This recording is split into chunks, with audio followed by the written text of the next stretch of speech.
I'm Michelle Pensa Branco. I'm an IBCLC living just outside Toronto, Ontario, Canada.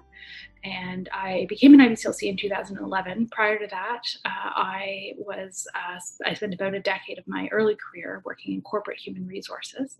But like many of us in the field, I came to this through the birth of my children, where I gained an increased interest in health and parenting and breastfeeding in particular, volunteering with LACTATION and other local organizations, as well as developing an interest in the more technical side of lactation. So in 2011, I wrote my IBCLC exam and became an IBCLC.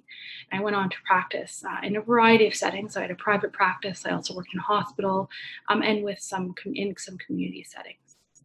In 2015, I shifted my focus a little bit more heavily to the policy side and started a master's in public health.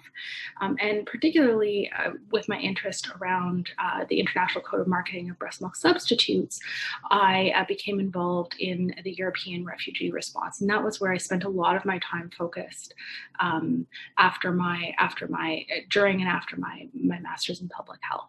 So I really came to understand through that study and through that ongoing clinical experience alongside the theoretical experience that I developed in my master's program, what I wanted to do in terms of really looking at the upstream interventions that could support families to reach their goals. I became an IBCLC really because I was truly fascinated by the field and I wanted to understand more to help the parents in my community reach their own goals and get the help that they and their babies needed. At the time, I didn't really know how rich the field was going to be and how much I was going to take away from it, or what paths would open to me as I moved through the years in my education.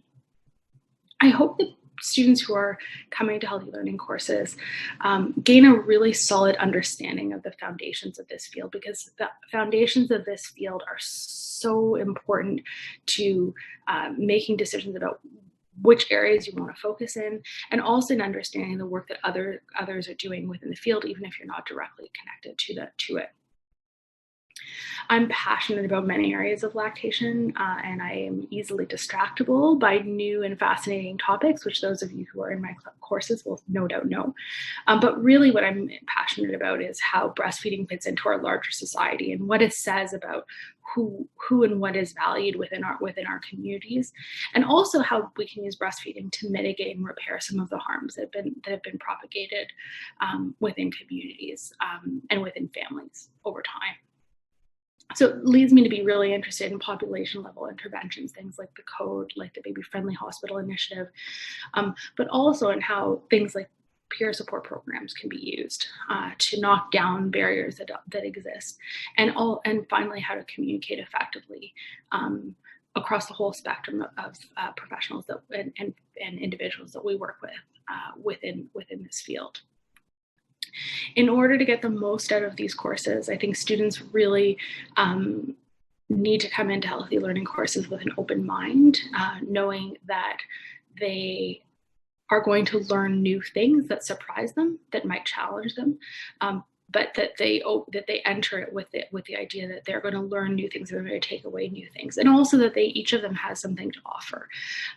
The discussion forums can be an excellent place to have those opportunities to talk and to widen their understanding and the spectrum of their knowledge about the field of lactation. But it can also be done as an independent activity. So sort of keeping track of those areas where you want to dive deeper, and taking advantage of the discussion forums, which certainly in all the courses are a very helpful place to do that. But in the two courses that I teach in particular, there are many opportunities to discuss with other students, as well as learn things that are very current in the news. And the two courses, which is the two final courses in the Breast Ed series, which is the BE9, which is particular special challenges, and BE10, which is the breastfeeding and public health course. Those two courses really are places where students will benefit a great deal from really looking at and engaging in the discussion forums. So I hope to see you in my classes soon. For those of you who are earlier in the series, we have a really great time in the final 2 courses, so hang in there. And we're looking forward to seeing you as you wrap up your BE10 journey.